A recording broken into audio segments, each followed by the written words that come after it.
Halo, selamat sore semuanya.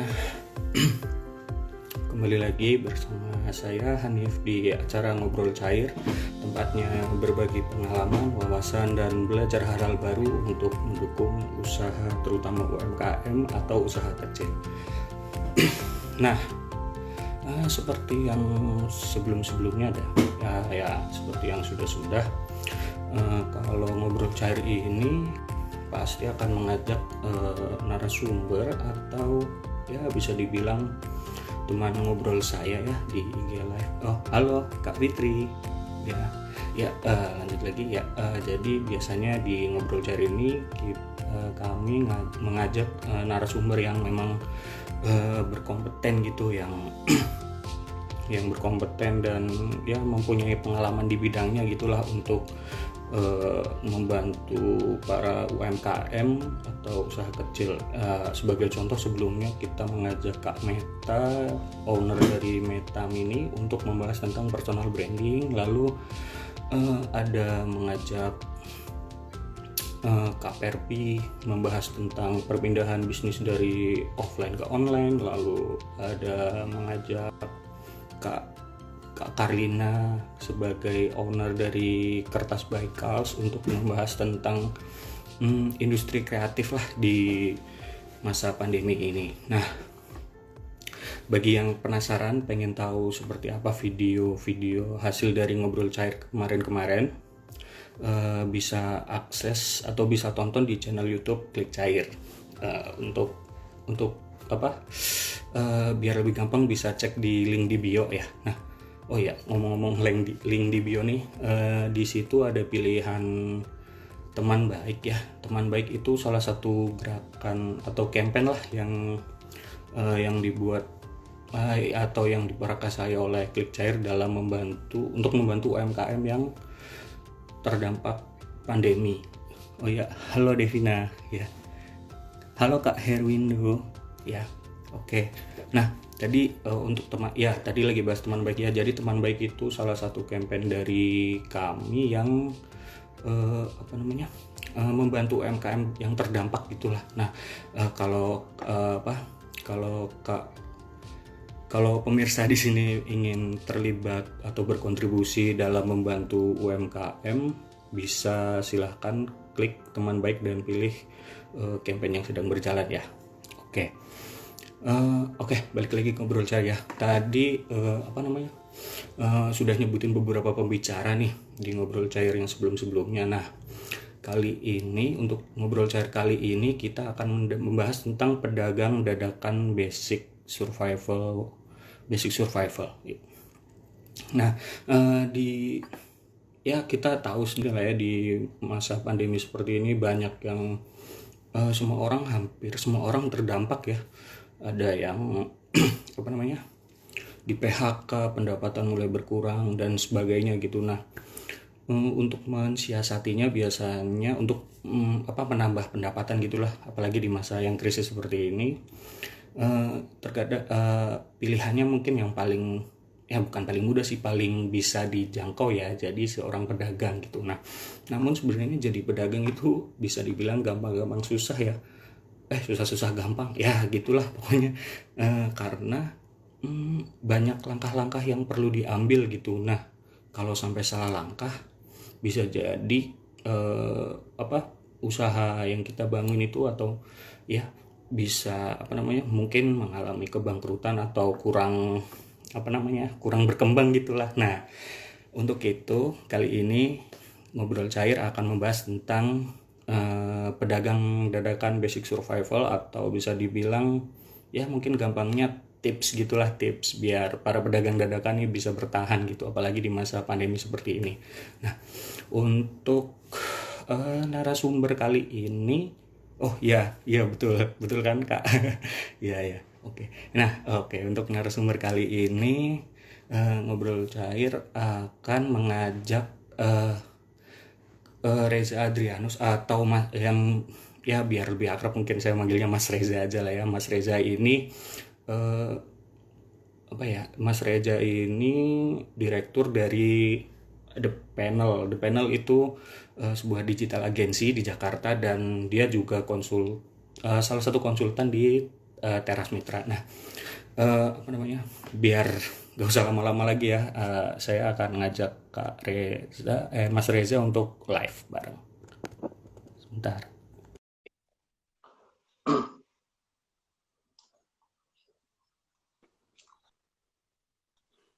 Ya, halo Mas Reza.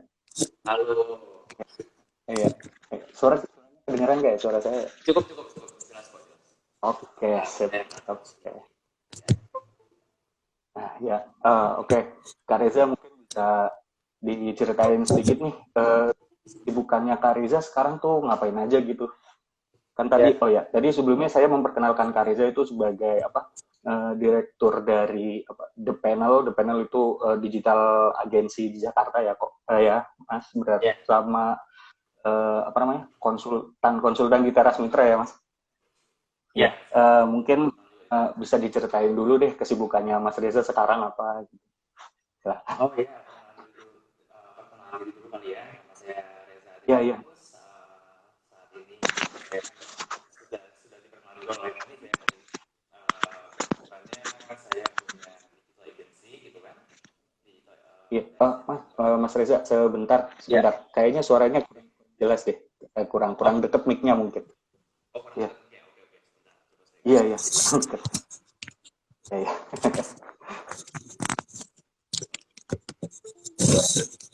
Ya, mungkin lebih jelas kalau sekarang. Ya, ini lebih jelas. Oke, sip ya. Ya, nama saya Reza. Saya saat ini mengerjakan sebuah digital agency gitu ya. Juga secara pribadi dan agensi saya juga menjadi konsultan di Teras Mitra. Teras Mitra itu adalah sebuah lembaga yang kita sebenarnya di bawah naungan JPSGP. Ada yang komen suaranya nggak kedengeran. Udah cukup kedengeran semoga ya. Ya, di bawahnya JPSGP, di mana didanai. Jadi Teras Mitra ini di Teras Mitra ini kami punya banyak mitra-mitra ya, UMKM di seluruh penjuru Indonesia. Total mitra kami saat ini mungkin kurang lebih sudah mencapai 40 lebih lah ya, komunitas yang tergabung gitu. Baik itu usaha mulai dari ekoturism, kemudian ada yang petani juga, banyak macam deh gitu ya, termasuk di konservasi alam juga ada yang menjadi salah satu binaan kami di Teras Mitra gitu. Nah, memang juga saya menjadi saat ini kami juga sedang mengerjakan menjadi konsultan untuk Kementerian Sosial juga, di mana di Kementerian Sosial kan seperti kita tahu sekali di masa pandemi ini mereka banyak mengeluarkan bansos gitu ya, bantuan sosial seperti itu. Nah, kami juga cukup terlibat di situ, bukan untuk bansos tapi lebih ke bagaimana komunikasi ke masyarakat. Kurang lebih seperti itu sih Mas. Ini introduction dari saya gitu ya. Oh ya, oke. Nah, Mas Reza ini di Teras Mitra ini jadi konsultan berarti ya, Mas? Sebagai konsultan. Sebagai fasilitator gitu ya, konsultan dan fasilitator juga. Lebih fasilitator berarti ya. Nah, selama di Teras Mitra ini kira-kira ada pengalaman menarik nggak sih Mas? Kayak misal mungkin memfasilitasi atau membantu pengusaha atau petani atau gimana gitu, mungkin ada apa nih? Suaranya hilang timbul ya. Maaf. Ya, tes. Enggak, saya sih lancar. Lancar kan ya? Iya. Ya, oke. Tadi balik lagi, mungkin Mas Reza bisa ceritain pengalaman yang menarik gitu selama di Teras Mitra itu gimana gitu? Apa mungkin ada ada pengusaha atau petani yang berkelakuannya cukup menarik atau gimana gitulah, mungkin bisa diceritain sedikit. Kalau menarik pasti ada ya di Teras Mitra itu, karena kami kan banyak mitra-mitra kami sifatnya UMKM. Walaupun ada juga yang mungkin kita sebutnya dia dari UMKM, kemudian setelah bertahun-tahun gitu kan, ternyata dia sebenarnya sudah skala ekspor gitu. Jadi dari yang sangat kecil daerah gitu ya, kita nyebutnya usaha daerah kecil, kemudian jadi berkembang jadi koperasi itu ternyata usaha yang sangat maju dan sampai Salah satu pengalaman menarik saya adalah ketika saya menjadi fasilitator di Teras Mitra ketika saya di waktu kemarin diajak oleh tim dari UGM gitu ya untuk untuk sharing juga sama seperti ini tentang digital marketing, potensinya sampai seberapa. Itu saya diundang ke Nusa Penida. Ya Nusa Penida kan sebelahan sama Pulau Bali itu ya. Oh Iya, iya iya, Nusa Penida. Iya iya, benar-benar. sebelahan sekali sama Pulau Bali. Pulau Bali ya kita tahu lah sangat maju sebenarnya secara ya, kota, culture-nya juga lebih maju sekali. Tapi yang menarik adalah ketika saya sampai di Nusa Penida ini, oh suara saya sorry putus ya. Nah, kalau di saya sih lancar sih, Lancar ya? nggak putus. Oh lancar. Mungkin Ya. kurang dekat kali mungkin Mas atau gimana? Oke. Nah, iya kalau di yang menarik adalah di Nusa Penida ini saya menemukan masyarakat yang seharusnya sebelahan sama Pulau Bali dan saya anggap sudah cukup maju ketika saya coba sharing di sana. Oke, di sini daerahnya menghasilkan apa? Kalau di sana di Nusa Penida itu banyak kain lurik dan ini juga apa namanya VCO, Virgin Coconut Oil ya, kalau kita sebutnya. Nah, saya rasa ya cukup maju, tapi ternyata mereka sama sekali belum mengenal tuh bahkan yang namanya Shopee, Tokopedia itu mereka tahunya hanya dari TV. Jadi kayak mereka suka mengadakan acara di TV itu, ya mereka tahu ada Shopee, ada Tokopedia dari TV. Tapi kalau misalkan pernah nggak coba buka? Enggak, belum pernah.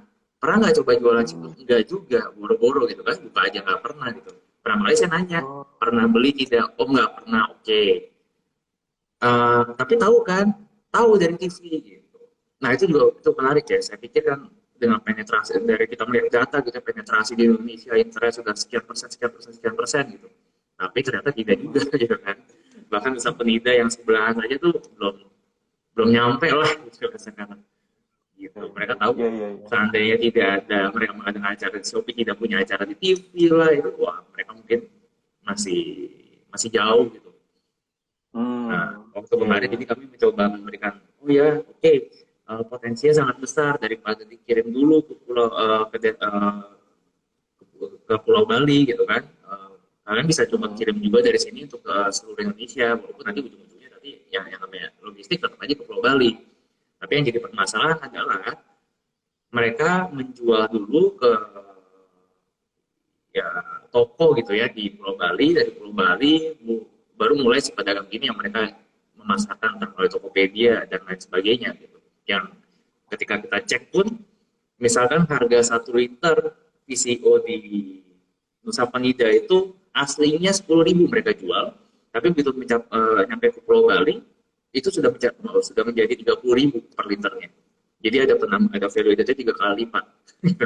itu menurut saya juga luar itu salah satu contoh yang menarik gitu ya, yang bisa kita dalami dari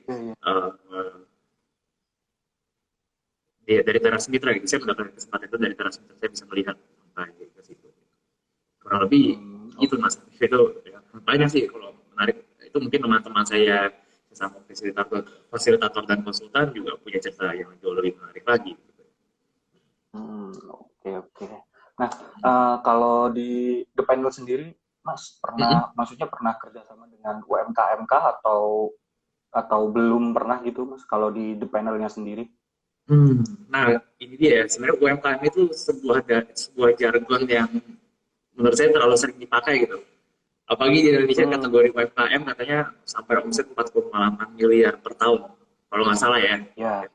Wah, itu range-nya besar sekali dari omsetnya hanya mungkin 12 juta setahun sampai 4,8 miliar itu masih disebut UMKM. Gitu.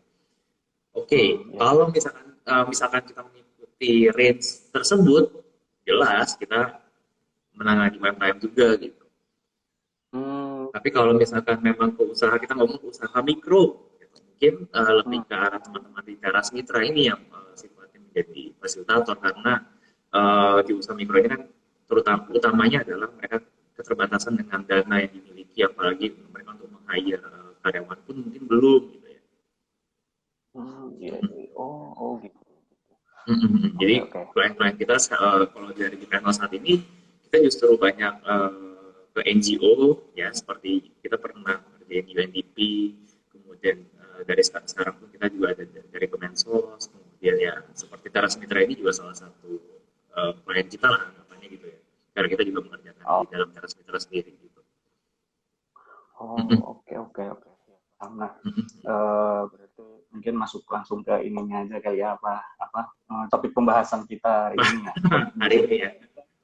Iya, Oke, topiknya nih gimana? pedagang dadakan, basic survival gitu Mas. Nah, eh, di sekarang kan lagi kondisi begini nih, pasti apa namanya banyak yang ter-PHK seperti yang tadi udah saya bilang kalau banyak yang kena PHK lah atau pendapatan berkurang lah gitu. Nah, biasanya mungkin salah satu yang paling mudah itu apa namanya menjadi seorang pedagang gitu kali ya. Nah, Iya. menurut Mas Reza ini eh, tren pedagang dadakan saat ini tuh di masa pandemi ini itu seperti apa sih Mas trennya? Apakah bagus atau gimana gitu? Mungkin bisa. Wah, kalau jadi pedagang dadakan di era pandemi Iya. banyak banget ya. Sekarang sekarang sekarang pasti kita lihat juga tuh banyak lah pasti sekitar kita tiba-tiba jadi oh ini dia jadi dagang ini ya yang paling banyak pasti dagang makanan tuh kayaknya seperti gitu ya kalau kita lihat kan. Iya, iya benar. Karena Ya. kalau di makanan tuh paling mudah lah karena eh, trennya itu adalah ketika pertama kali orang disuruh WFH gitu kan, suruh WFH kemudian lama-lama kok waktu yang mereka di perjalanan yang tadinya mereka di perjalanan pulang pergi kantor aja bisa menghabiskan waktu mungkin sampai 2 jam atau lebih pun sekarang kan udah enggak gitu. Nah, sisa waktu Iya. inilah yang mungkin mereka coba padankan. Mungkin di luar itu juga ada yang ya kalau kena PHK gitu kan, tiba-tiba ya mereka harus berjuang hidup lah. Sekarang mencari kerja juga yang baru mungkin tidak semudah itu lagi gitu kan. Makanya banyak juga dari mereka yang mulai ya jualan gitu kan dari rumahnya apapun deh yang bisa mereka hasilkan dari kegiatan mereka di dalam rumah entah itu masak kayak atau mungkin mereka punya hobi tertentu gitu ya. Mungkin sekarang kan juga banyak yang hobinya sepedaan gitu ya. Terus Benar kemudian sekali. iya tiba-tiba jadi jualan sepeda seperti itu. Oh iya. Penjual sepeda dadakan gitu ya, Mas. Penjual sepeda dadakan juga bisa jadi tukang reparasi sepeda dadakan. Iya, iya itu. Bengkel ramai Iya, terus parah. memang trennya naik. Iya, memang trennya naik terus aku kita lihat sekarang. Di awal pandemi eh, trennya apa gitu kan sekarang juga tiba-tiba sepeda udah mulai naik lagi gitu. Mm-mm. Nah, Gitu. selain itu juga apa namanya Hmm. di Twitter gitu, saya sering kan Hmm. kebetulan saya sering main Twitter gitu. Nah, di Twitter biasanya ada misal orang bikin satu thread tentang apa gitulah yang nggak nyambung gitu. Misal misal thread tentang apa ya, misal thread tentang sepeda gitulah, nyeritain jenis-jenis sepeda segala macam. Tapi ntar yang komen ternyata pada promoin jualannya gitu-gitu. Dan ternyata kalau dilihat-lihat ternyata emang bener-bener banyak yang mulai jadi Waduh, apa pedagang banyak. dadakan lah. Iya, Entah pedagang. jualan ini apa makanan atau jualan bahkan Ya. sampai jualan yang itu loh Mas yang Mm-mm. Netflix gitu-gitu Spotify itu Oh iya banyak iya iya banget. iya iya betul betul betul. Nah, itu parah Sampai banget. Netflix aja bisa dijualin ya. Jadi reseller Iya. Netflix itu kan. Iya, benar luar biasa. Mulai Tapi memang ternyata itu juga menunjukkan sih sebenarnya ternyata kita tuh sangat-sangat kreatif gitu. Jadi apa aja bisa dijual dan bisa menghasilkan ternyata untung gitu. Berapapun itu untuk iya besaran untungnya, yang penting untung dulu gitu kan. iya Iya, benar-benar luar biasa. Saya jadi pernah kali kaget sih. Wah, ini idenya ada aja. ya idenya ada aja dan apa cepat banget gitu buat apa eh, penjualnya juga banyak yang beli pun juga kayaknya banyak sih jadi sebenarnya bisa dibilang jadi pedagang dadakan pun nggak terlalu ini ya nggak buruk sih bukan buruk sih apa namanya Mm-mm. nggak nggak salah lah gitu jadi Nggak pedagang salah. pedagang dadakan gitu iya Iya, balik lagi. Itu kan oke. kita tergantung mereka dari alasannya mereka untuk jadi pedagang ini apa ada yang tadi. Mungkin karena mengisi waktu luang yang biasa mereka di perjalanan juga terlalu lama gitu kan. Sekarang mereka juga ya, lebih Hmm. santai lah karena tidak ada waktu yang terbuang di perjalanan. Bisa juga dari sisi ekonomi juga. Gitu. Iya iya iya benar benar benar. Nah kalau dari ini nih apa namanya dari para pelaku mikro sendiri menurut Mas Reza itu ada perubahan nggak sih dari sisi digital marketingnya selama pandemi ya jangan digital marketingnya dari sisi marketingnya gitu dari sisi promosi mungkin apakah Hmm, karena apa karena sekarang kan PSBB juga ya iya PSBB tuh PSBB betul. diperpanjang lagi kan nah Mm-mm. itu apakah apa promosi secara digital atau digital marketing itu ada perubahan atau gimana gitu Mas menurut Mas Reza? Selama Oh ini? ada sih, kalau misalkan kita ngomongkan, kita berbicara mengenai digital marketing gitu ya. Sekarang semua orang berlomba-lomba untuk belajar gitu ya, ataupun memulai digital marketingnya mereka. Karena kan kita udah dipaksa juga. Jadi kalau saya misalkan saya berbicara kemarin menjadi fasilitator di medsos pun, saya juga banyak sharing kan ya.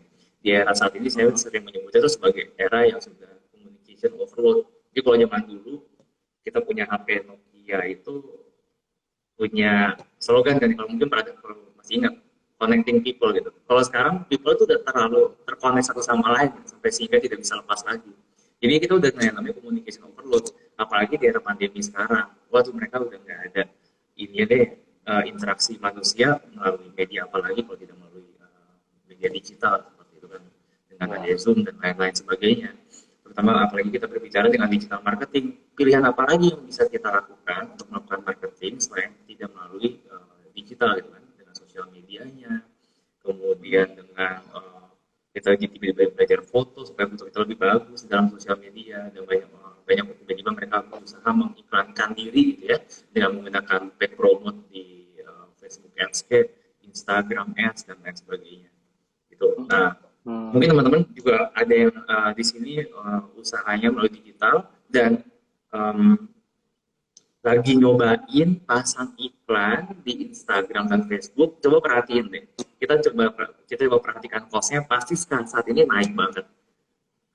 Kalau dari pengalaman kita di agency, ya kita pasang iklan, biaya sekarang jauh lebih mahal daripada kita sebelum pandemi.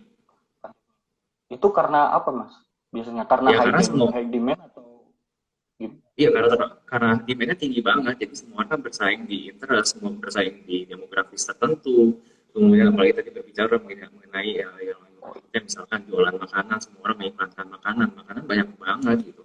Kita mau melatih interest, dan kita age-nya dan lain-lain sebagainya, itu udah kayak rebutan gitu ya. Kita rebutan impresi iklan di Instagram.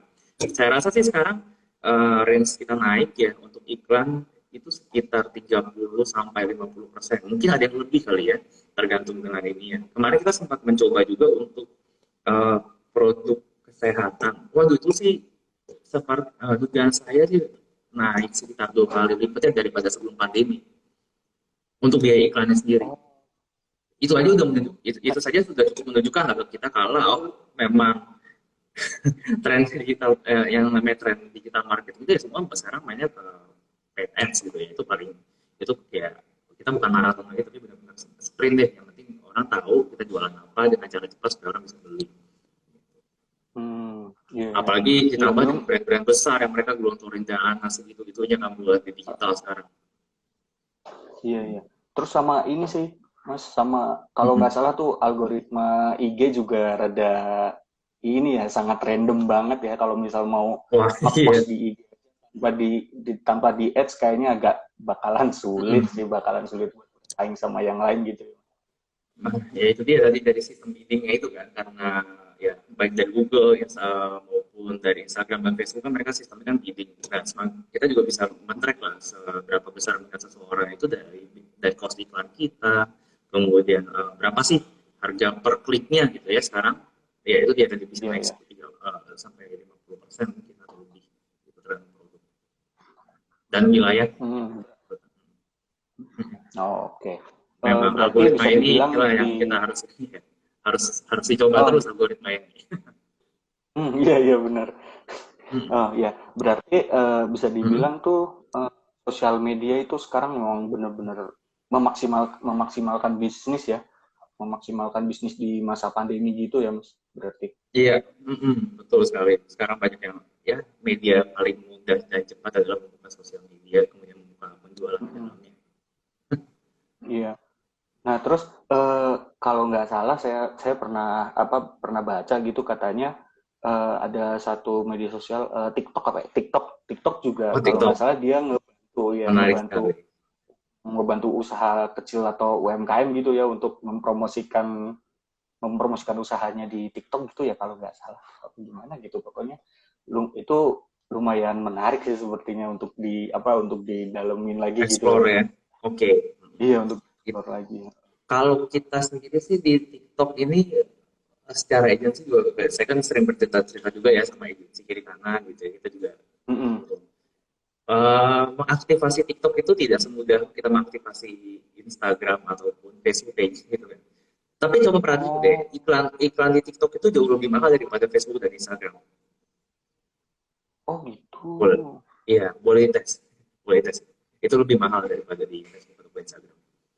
Dan kalau kita lihat dari demografi pengguna TikTok sendiri pun kan cenderung di bawah 22 tahun. Jadi dia sampai 22 tahun itu yang paling peaknya. Setelah itu demografinya lebih rendah dari segi Gitu. umur. Oke. Mm-mm.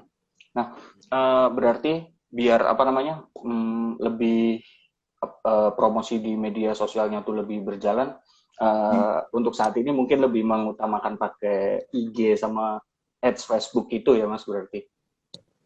Iya, kalau saran saya sih kita punya rumah pertama, rumahnya harus kita pilih saat ini mungkin paling mudah adalah di Instagram dengan fitur komennya, Hmm. discovery-nya juga lebih baik gitu daripada TikTok.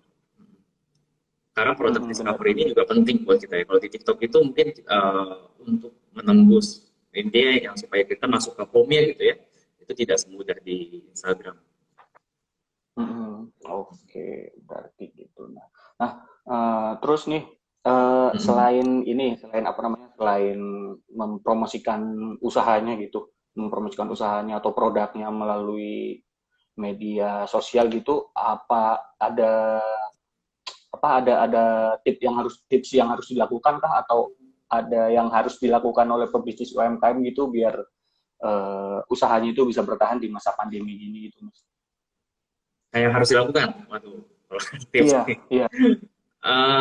Yang pertama adalah hati-hati. Ini Nah, hati-hati ini di saat ini tuh menurut saya adalah masa-masa yang paling tidak menentu gitu ya. Kita sekarang coba kita hitung corona mungkin udah sekitar berapa bulan. 7 bulanan lah. Kita 7 bulan. Jadi ini Iya. cerita aja sih. Kenapa saya ini di luar tips digital marketing gitu ya. Maka kenapa harus yang pertama yang Iya. hati-hati. Menurut saya ini penting sekali hati-hati di sini. Jadi saya pernah ketemu sama abang Gojek gitu ya. Abang Gojek. Saya lupa Mhm. Gojek apa Grab waktu itu. Saya lagi ketemu. eh, dia lagi nganter makanan. Saya ajak aja ngobrol gitu kan. Saya iseng, saya udah ini, saya ajak ngobrolnya di awal pandemi kalau nggak salah sekitar bulan April Mei awal-awal kita mulai ini ya apa PSBB. Saya nanya gimana ini apa orderan gitu ya. Oh banyak banyak Pak gitu. Begitu PSBB lah semua orang order makanan apa ini itu apalagi waktu itu zamannya pertama kali orang mungkin kalut gitu jadi apa aja dibeli gitu kan masker lah hand sanitizer lah itu kan beda langkah jadi mereka pun paling cepat ya mungkin si Gojek ini juga berasal dari situ gitu kan GoSendnya jalan-jalan GoFoodnya GrabFood itu luar biasa banget. Kemudian saya ketemu lagi itu saya pernah kayak ngobrol lagi kalau nggak salah di bulan Juni waktu itu. Di bulan Juni, jadi itu udah cukup lama gitu ya. Saya ketemu dan saya nanya lagi, Pak sekarang di pandemi ini enak ya, gitu maksudnya orderan malah tambah bagus. Empat sebenarnya yang penting Bapak hati-hati gitu kan. Siapa bilang Pak gitu. Mungkin di awal-awal iya gitu, tapi sekarang enggak. Saya nanya dong, kemana orang-orang ini gitu kan? Kemana Pak gitu kan? Bukannya orang sekarang di rumah terus dia jadi nggak mungkin kan dia masak terus Pak bosan gitu kan jadi dia beli dari luar ya nggak tahu gitu kemana kan. Iya, iya. Ya itu ada beberapa kemungkinan antara mereka jadi rajin masak di rumah atau mereka juga udah Hmm. mulai ngepres pengeluaran gitu kan atau mereka ya awal-awal mereka masih seneng-senengnya lama-lama mereka berasa kok kayak pengeluaran saya terlalu besar atau misalkan yang memang tiba-tiba ada PHK gitu ya mungkin itu juga jadi salah satu alasannya mereka kenapa berkurang gitu. Kita perlu riset. Saya pikir dimulai dari seperti apa Bang Gojek ini aja iseng hanya ngobrol apa sih yang di Hmm. orang beli apa sih yang diantar hal-hal yang sederhana itu sih menurut saya. Jadi saran pertama Oh, saya untuk UMKM gitu ya yang baru mau mulai jualan atau yang baru jualan beberapa bulan ini gitu ya menurut saya sih saat ini kita hati-hati gitu. Pertama, kita mau memulai iklan pun yang namanya paid ads itu sekarang lebih mahal daripada sebelum pandemi. Iya, iya, iya. Kedua, kita juga sudah tidak tahu nih sebenarnya kekuatan ekonomi masyarakat di Indonesia seberapa kuat sih. Ini kita lagi diuji kan gitu, seberapa kuat sih. Nah, itu dia pertama kali hati-hati dulu deh. Bisa aja kita punya barang, kita nyetok barang, oh pertama kali laku, tapi berikutnya juga, ya saya nyebutnya kadang-kadang monkey bisnis gitu ya. Pertama kali hand sanitizer harganya melambung, masker harganya melambung, begitu udah overloaded semua langsung dibanting harganya, hingga banyak yang rugi kan ya, untuk Iya, iya. nyetokin itu aja. Benar. Jadi ya, pertama hati-hati. Kedua, find your niche market. Ini seems ini ya kayak tipikal banget lah. Maksudnya kalau search di Google atau di mana pasti bilang, oh ya kamu kalau jualan tuh harus menemukan niche marketnya gitu. Tapi menurut saya itu penting memang menemukan niche market. Tapi saya coba memberikan sedikit tambah gitu ya. Oke, niche market uh, itu baik sekali asalkan kita tahu sasaran yang benar-benar kita mau tuju itu siapa gitu. Dan kita tahu juga marketnya sebesar apa. Menurut saya sekarang jualan paling mudah itu adalah jualan barang hobi. Jadi kalau kita berpikir saya mau cepat dapat untung, yang untungnya juga lumayan gede, nggak perlu bikin foto bagus-bagus sampai gimana-gimana. Yang penting saya punya barang, orang mau, orang beli, untuk saya lumayan gitu ya. Jualannya barang hobi. Udah. Jualan Hobi ya. iya, jualannya barang hobi. Itu barang hobi pasti dicari. Contoh saya punya teman, misalkan dia game distributor gitu ya. Saya nanya sama dia, si game distributor ini, bagaimana keadaan pasar lo? Kan harganya cukup mahal ya, kita tahu ya. Misalkan Nintendo Switch lah, PS4 harganya berapa? Dia bilang full book sampai Oktober. Itu dari bulan Mei kalau nggak salah saya nanya. Jadi mau nyari barang pun ke dia, toko-toko ini udah nggak bisa, toko-toko game itu udah nggak bisa, karena udah full sampai Oktober. Gitu. Jadi seadanya aja barang keluar, semampu-mampunya Nintendo dan PlayStation aja mereka punya barang di gudang gitu. Sampai segitunya. Itu barang hobi di rumah. Mereka nggak mau jualan, mereka main game gitu kan. Oke, main game aja kemarin nggak sempet nih main game ini, dia beli game. Kemudian sepeda juga kita lihat. Terus yang lagi naik lagi urban farming juga tiba-tiba, ya kan, urban farming. Lagi-lagi balik lagi, jangan-jangan ini adalah monkey bisnis gitu ya, misalnya tiba-tiba harga tanaman monstera bisa sampai puluhan juta hanya satu lembar berapa juta gitu kan, misalkan seperti itu ya. Balik lagi kita juga harus menemukan niche market kita, tapi ya pertama tetap hati-hati dulu gitu. Niche market ini juga ada kan yang dia misalnya kita tahu nih kita mau menyasar para yang punya sepeda lah ya, sepeda lipat gitu. Nah saat ini mungkin kita nggak perlu jualan sepedanya, tapi kita jualan box sepedanya kan. Sekarang mulai banyak kan jualan box sepeda yang buat taruh sepeda, jadi taruh di rumah, si sepeda lipatnya taruh di mana, taruh di dalam box. Boxnya harus bagus juga. Dari apa? Ada yang dari kayu, ada yang dari kardus bikin, dan itu dijual. Harga kardusnya, satu kardusnya bisa sampai 250.000, yang pakai kayu bisa sampai 500.000. Bedanya apa ya? Bedanya kayu lebih tebal segala macam deh, terus dikasih brandingan yang biar bagus gitu kan. Nah seperti itu aja juga, itu juga adalah kita menemukan niche market kita. Karena mungkin orang berpikir kalau saya jualan makanan, saudara saya jualan makanan, terus siapa yang beli makanan saya? Akhirnya kita jual beli makanan tukar-tukaran aja terus gitu kan. Nah, seharusnya saya beli punya kamu, besok kamu beli punya saya. Gitu. Ya, itu menemukan niche market. Jadi niche market itu penting, sisi mana yang kita mau ambil. Gitu. Dan jangan menurut saya jangan terlalu terjebak dengan tren. Kita boleh melihat tren, tapi kita, ya jangan terlalu terjebak dengan tren. Tren saat ini apa tren jangka panjang, itu yang perlu kita perhatikan juga. Terus yang ketiga menurut saya adalah siapkan. Menurut saya adalah ya udah siapkan fondasi yang kuat. Gitu. Fondasi yang kuat ini seperti apa sih? Oke, fondasi yang kuat ini ya balik lagi tadi ini kita kalau ngomong kita usaha itu adalah lari maraton. Fondasi yang kuat adalah kita mempunyai aset-aset yang bisa kita pakai hingga selesai pandemi juga masih bisa kita pakai. Misalkan dengan kita membuild sosial media bisnis kita dengan baik, entah itu mau di TikTok ataupun di Instagram ataupun media lainnya. Kemudian apakah kita mau membuild website jualan kita sendiri, itu juga bukan sesuatu hal yang salah. Gitu. Jadi siapkan fondasinya dulu, brandingnya, fotonya, marketingnya seperti apa. Itu menurut saya penting buat terus dikelola gitu ya. Iya, Gitu. iya. Dan yang terakhir, inovasi dan kreativitas itu udah pasti. Semua akan mengatakan ini.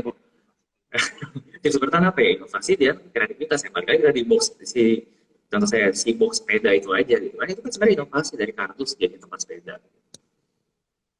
Yang sebelumnya siapa sih yang peduli dengan taruh sepeda di dalam box itu kan sebenarnya? Ya udah taruh aja di pinggir selesai. Kecuali benar-benar hobi ya udah taruh di gantung.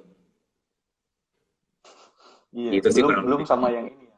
Sepeda-sepeda yang pakai keranjang gitu kan ada ya, sepeda pakai keranjang itu Nah, kan, dan juga jenisnya ada yang dari besi, ada yang dari kayu lah, gimana gitu, Wah. ya kan aksesoris itu juga Banyak kurang. banget. Jadi ada yang mulai sekarang malah kan zamannya bukannya beli sepeda baru tapi yang jadi usaha adalah jualan sepeda secondnya. Iya, benar benar. Benar, Mas. Ya kan?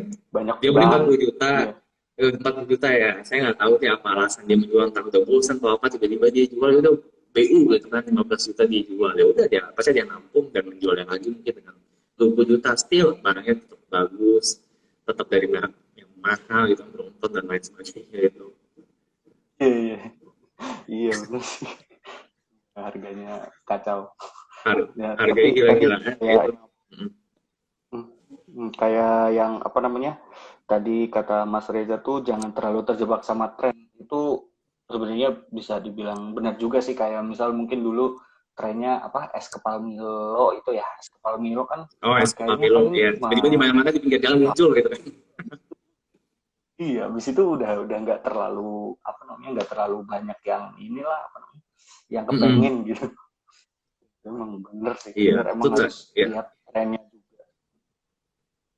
Kalau Anda mau menjadi pedagang yang memang riding the wave, ya sudah, berarti sudah siap ya dengan riding the wave gitu ya. Jadi ya, begitu ada trennya apa, kita cepat-cepat masuk, tapi jangan sampai telat keluar. Sekarang lagi trennya jualan sepeda, Hmm, ya udah kita cepat dijual.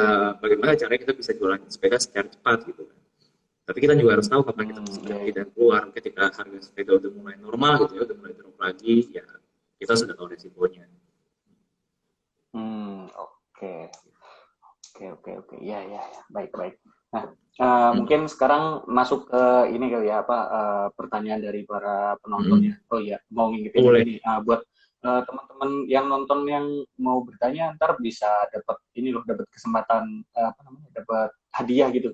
Yang beruntung, penonton yang beruntung nanti yang bertanya ini dapat hadiah dari Cake Aduh. Cair ya. Nanti nanti mungkin bakal dihubungin sama tim dari Cake Cair. Oke. Mungkin Ya, dari penanya pertama, sebentar. oh, banyak nggak ya nanya tuh? Lumayan. Oh, ini ada yang nanya, suka duka Mas Reza sebagai fasilitator UMKM itu seperti apa? Ada yang nanya gitu. Oke, suka dukanya sebagai fasilitator UMKM. Hmm. Ya, kalau dari saya sih mungkin tadi ya. Jadi saya eh, kita kita sebagai agensi kita terbiasa melihat data gitu. Jadi data yang Iya, ya. muncul di internet itu rata-rata bagus, walaupun saya tidak bermaksud mendiskreditkan para yang ngeluarin data tersebut gitu kan, misalkan dia mengeluarkan data penetrasi internet di Indonesia, pengguna sosial media di Indonesia, seberapa besar potensinya, bla bla bla dan bla bla bla. Tapi kenyataannya masih banyak di daerah itu yang mereka bahkan untuk menggunakan internet aja susah gitu kan. Apalagi sekarang ya ada pandemi, semua orang suruh e-learning, kemudian ternyata e-learningnya nggak bisa gitu kan, karena mereka sendiri pertama tidak terbiasa, kedua juga kuota mahal gitu kan, walaupun sekarang ada subsidi, tapi berapa banyak sih yang mendapatkan subsidi si kuota tersebut. Iya, iya. Jadi sebagai menjadi fasilitator UMKM ini, hmm, banyak yang lebih pengalaman daripada saya pasti, tapi kalau dibilang suka dukanya, sukanya adalah ya kita jadi merasa lebih bermakna gitu ya. Jadi kita tidak hanya memberikan konsultasi kepada yang di tingkat corporate, tapi juga ternyata banyak yang bisa mereka, kalau di UMKM ini banyak yang bisa mereka langsung implementasikan secara lebih cepat gitu ya, tidak terlalu birokratif dan impact-nya tuh langsung berasa loh ke mereka. dukanya ya itu benar. ternyata data yang saya lihat bagus itu nggak nggak nggak selalu seperti itu di lapangan. Kok saya tidak melihatnya sebagus itu juga gitu.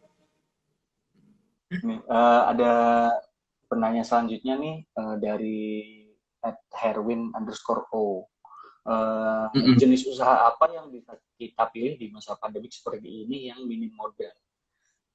Waduh, semua orang juga mau, saya juga mau deh kalau gitu deh. Eh, ya, jawaban paling simpel adalah makanan gitu kan ya. Balik Iya, lagi. paling simpel makanan. Betul kan? Kuliner. Makanan kita butuh bahan baku seberapa, ya kita beli seberapa gitu.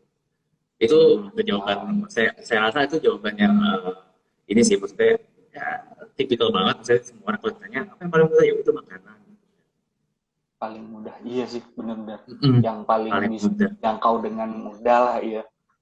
Iya ya, saya tidak akan menjawab yang kalau kita sering baca dari internet, paling mudah adalah kamu dropship, kamu jadi copywriter dan lain-lain sebagainya. Oke, jadi copywriter boleh, tapi kalau udah punya skill di copywriter aja, kalau nggak jangan gitu. Learning curve-nya akan terlalu. Unless kamu memang mau belajar jadi copywriter gitu ya, monggo ayo. Sekarang saatnya punya banyak waktu luang, tidak buang-buang waktu di jalan untuk kerja, ya monggo ayo belajar. Oke. Ada pertanyaan lagi sebentar. Nih. Dari Hairi Dahan. Hal-hal apa saja yang harus dipersiapkan untuk UMKM yang baru memulai usaha? Mungkin tadi udah disebutin dikit ya, kayak perlu hati-hati gitu, temukan niche market segala macam gitu. Mungkin bisa dijelasin lebih ringkas lagi mungkin Mas. Mungkin tadi belum join atau gimana gitu. Ya, hal apa yang harus dipersiapkan ketika memulai usaha UMKM? Produk nomor 1, nomor 2, ya tadi kita tetap berpikir jangka pendek dan jangka panjang. Jangka panjang adalah kita ngomongin branding, media sosial dan lain-lain. Jadi oke, kita ngomongin branding dulu lah ya, gitu kan. Siapin packagingnya dengan baik. Kemudian foto tuh harus bagus nggak sih? Saya nggak bisa foto. Oke, foto nggak usah bagus-bagus banget. Yang penting orang cukup tahu fitur yang kita tawarkan dan gini. Jadi menurut saya visual itu sangat menjual. Akan tetapi orang akan lebih tertarik kalau orang melihat fungsi, misalkan foto kita sudah menggambarkan fungsinya gitu.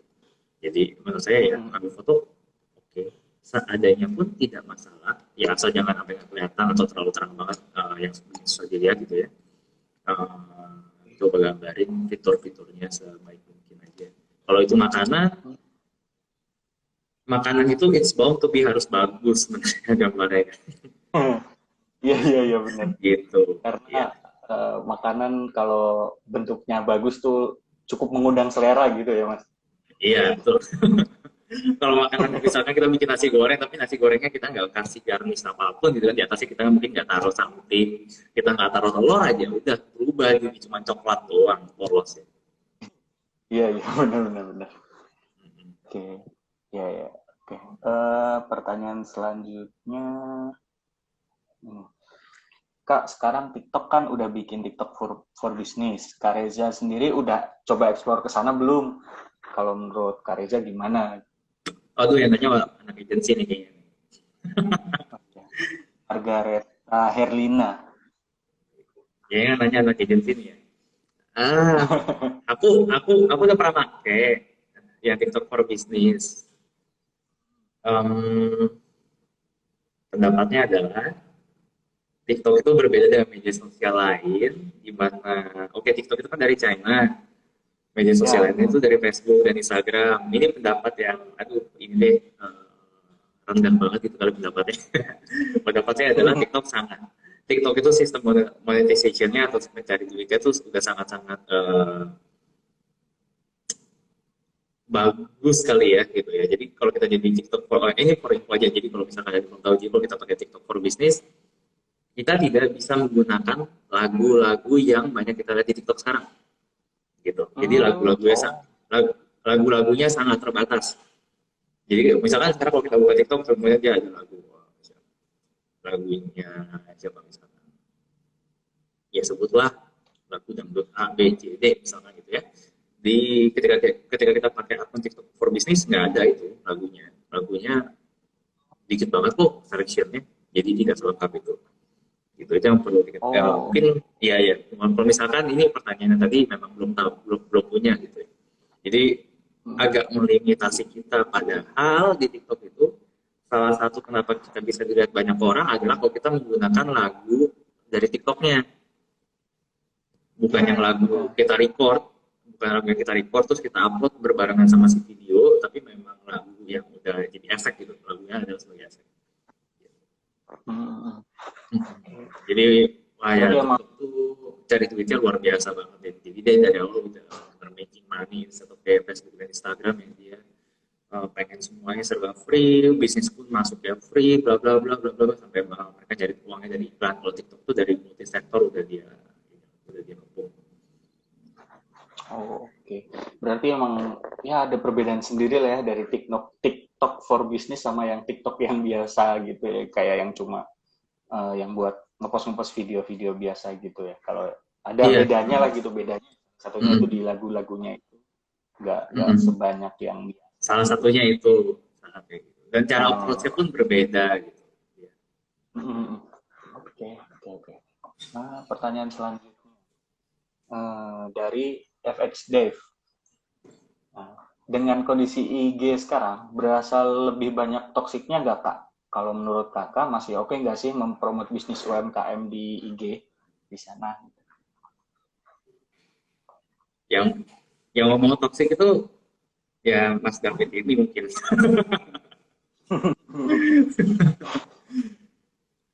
Gimana Mas? Jadi TikTok itu masih toxic apa sorry tadi pertanyaannya? Masih oke Eh, nggak ya gitu? Iya, berasa lebih banyak toksiknya nggak Kak sekarang IG gitu. Nah, terus apakah masih oke gitu buat mempromosikan bisnis UMKM di IG? Sementara IG bisa dikatakan terlihat mungkin lebih menurut menurut penanya mungkin toksik atau gimana gitu. Kalau toxic itu semua pasti ya toxic ya. Maksudnya adalah gini, Iya. ketika ketika makin banyak user, banyak yang menggunakan dan banyak makin aktif, aku yakin akan semakin toxic gitu. Nah, jadi gitu, kalau kita ngomong toxic ya itu tergantung si netizen ini ya mungkin perlu diregulate atau gimana. Tapi gimana cara regulate ya? Ya. Nanti kalau diregulate dibilang ini lagi diktator gitu ya. Kalau masih oke nggak sih mempromosikan bisnis UMKM sana ya pasti. Soalnya sekarang kita punya media apalagi untuk media sosial. Pilihan kita nggak terlalu banyak. Mungkin TikTok, TikTok tapi itu masih baru banget. Ya balik lagi dari usernya sendiri paling banyak adalah sampai umur 22 tahun. Padahal kalau kita ngomong misalkan kita ingin jualan, mungkin yang punya uang first jobber ke atas gitu ya 22 tahun plus plus plus sampai 40 to 50. Sedangkan sekarang yang umur 50 tahun ke atas, 60 tahun mungkin malah mereka baru mulai masuk di Instagram. Jadi why not gitu? Karena mereka tetap yang punya uang gitu kan dan kemampuan mereka untuk sharing orang pun masih sangat-sangat tinggi. Memang yang berbahaya itu adalah kalau berita-berita hoax ini lah yang kita harus jaga-jaga juga gitu. Tapi kalau misalkan Iya. Mas Oki nggak mempromosikan bisnis UMKM misalkan masih, tapi memang persaingannya semakin ketat. Kalau masih mau mencari yang persaingannya nggak ketat sekarang nggak ada. Soalnya semua orang udah ke dia, seorang orang udah berlomba-lomba ke digital. Nah, tetap marketing paling kuat menurut saya adalah word of mouth, referensi dan word of mouth itu yang mungkin kita cari gitu, viralitinya dan lain sebagainya. Oh, Hmm. oke, berarti bisa dibilang viral itu cukup penting gitu ya buat buat apa namanya buat pengusaha UMKM buat produknya viral gitu. Itu tuh bisa dikatakan ya cukup penting lah gitu. Iya, tapi jangan jangan dulu mengejar viral kan. Soalnya viral tuh Hmm. seperti one hit wonder gitu. Kayak kita kalau kita mengejar viral tidak akan ada habisnya, yang ada kita malah kecewa gitu. Jadi better kita stick sama tetap fokus sama produk yang kita punya. Kalau produk kita bagus dan kita bisa menyampaikannya itu dalam bentuk visual gitu ya, bagus itu bukan berarti harus selalu foto yang paling terbaik gitu, tapi lebih karena ya tadi fiturnya dan lain sebagainya itu tersampaikan dengan jelas, menurut saya udah cukup sih. Itu dimulai dari situ aja. Hmm. Nggak usah Kayak kayak mungkin jauh-jauh banget kayak nggak. Kalau pengen viral mungkin kayak ini kali ya, kayak odading mengolah itu itu lumayan arah viralnya itu. Bisa antrinya Iya, panjang banget beli di situ. oh, iya Kacau oleh itu ini. Iya, kurang lebih seperti seru. itu sih kalau untuk coba. Oke oke. Apakah ada lagi? Oh, dari Devina tadi nanya udah kelewat sih tapi apakah ads Facebook itu katanya sekarang kena tax ya Kak? Kayaknya iya, sekarang kayaknya semua yang Iya, semua juga kena digital itu teks sekarang ya. Heeh, ya. iya, jawabannya iya. Sekarang semuanya kena teks. Lumayan lah buat kalau buat Oke. pemerintah tuh sangat-sangat membantu sekali ya untuk meningkatkan pendapatan Mm-mm. negara. Malah malah seharusnya kita kesel kalau kita nggak kena teks. Berarti teks kita dikenakan ke negara lain. Kalau sebelumnya Singapura sih. Oh, oh Iya, iya, jadi iya Singapura, juga ya. iya, Singapura makin lama makin kaya gitu. Cuma gara-gara kita bayar teksnya tapi teksnya ke mereka. Mendingan sekarang ke Indonesia aja. Hmm, oke oke. Sebentar, coba cari. FX Dev. Oh, not Kak, noted Kak, saya siap berjaya lewat kanal digital. Oke, oke, oke. Siapa Iya. bos? Kenapa? Enggak. Oh, siapa Bos tadi? Oke. Iya, iya, iya. Oke. Mungkin udah lumayan Mm-mm. cukup banyak gini ya, Mas. Jadi mungkin eh, diakhiri dulu. Tapi sebelum ditutup ini, eh, mungkin Mas Reza mau ngasih conclusion atau closing statement dulu, silahkan. Oke, untuk yang nonton, jangan Hmm. pertama itu balik lagi, tetap hati-hati dan tapi juga tetap jangan patah semangat gitu ya. Semoga Hmm. era pandemi seperti saat ini tuh kita juga bisa melewatinya dengan baik. Kemudian selalu berhati-hati kalau bisa kita memang ya kalau kita berbicara bisnis gitu ya. eh, Sebisa mungkin kita menjaga cash reserve kita gitu. Karena ya, Hmm. paling kali kita tidak akan pernah tahu ini akan ujungnya menurut saya belum kelihatan saat ini ya. Walaupun ada vaksin dan lain-lain sebagainya, tapi balik lagi kita belum tahu ujungnya. Kalau kita punya vaksin, vaksin ini kemampuannya uh, efek sampingnya seberapa, Oke. sampai seberapa jauh itu kita nggak pernah tahu gitu ya. Tapi untuk para UMKM selalu siapkan dua strategi, strategi jangka pendek dan jangka panjang. Kalau Anda memilih untuk menjadi pedagang dadakan tadi, oke, pilihan Anda dua. Anda pengen usaha ini Anda lanjutkan terus sehingga setelah lewat pandemi, bla bla bla, situasi mulai pulih, sudah kembali ke kantor, Anda tetap mau punya usaha ini berlangsung, siapkan fondasi yang kuat. Tadi dari brandingnya, kemudian pemilihan produk dan lain sebagainya itu harus dipikirkan matang-matang. Tapi kalau memang yang ada berpikir ya udah yang penting saat ini dulu saya untung, oke, mending kita riding the wave aja. Jadi aja barang-barang hobi yang lagi naik daun tiba-tiba mungkin ke urban farming dan bla bla kita cepat belajar, kita cepat masuk, tapi kita harus juga cepat keluar gitu ya. Ketika sudah mulai Hmm. di situ. Oke. Oke, berarti bisa dibilang bahwa kalau misal apa namanya? Hmm, menjadi pedagang dadakan kita harus hati-hati dan bisa baca situasi lah ya, kapan masuk, Betul, kita kapan kita keluarnya. kita harus berstrategi juga lah. Iya, ada punya banyak strategi lah, banyak langkah yang perlu diambil gitu Iya. ya. Nah, eh, Strateginya dua itu aja lah cukup. Panjang dan pendek kita mau yang oke. kapan aja gitu. Oke. Nah, mungkin ini pertanyaan terakhir. Jadi Mm-mm. jadi UMKM ini perlu mendigitalisasikan usahanya berarti ya, Mas? Oh ya, itu pasti sekali. Sekarang kita mau nggak mau di pasar semua serba digital. Hmm. Tapi ini juga menjadi sebuah pembelajaran yang bagus. Kenapa Indonesia saat ini karena pandemi ini kan balik lagi tadi semua dipaksa semua ke era yang digital. Ketika ada yang belum masuk ke digital gitu ya dalam bentuk apapun, entah di Tokopedia kayak atau di Instagram atau dan lain sebagainya, ketika pandemi ini berakhir pun, menurut saya Anda juga akan pasti telat, telat kok. Orang-orang udah mulai terbiasa belanja. Kita paling simpel adalah kita belanja grocery gitu ya. Sekarang udah ada sayur box dan lain sebagainya. orang lama-lama merasa oh ya ini lebih enak ini gitu. Ya, lebih gampang gitu, ini nggak buang-buang waktu, nggak macet-macetan dan lain sebagainya. Nah kalau kita belum sampai ke situ, kita belum berpikir ketika masa depan orang adalah belanja lewat online lewat digital, ya Anda akan terlambat. Jadi belajarlah Oke, baik. terutama sekarang saat yang tepat. Ya, oke. Terima kasih Ya, kalau semoga gitu. membantu. Ya, oke. Waktunya udah mau habis ternyata, ya udah.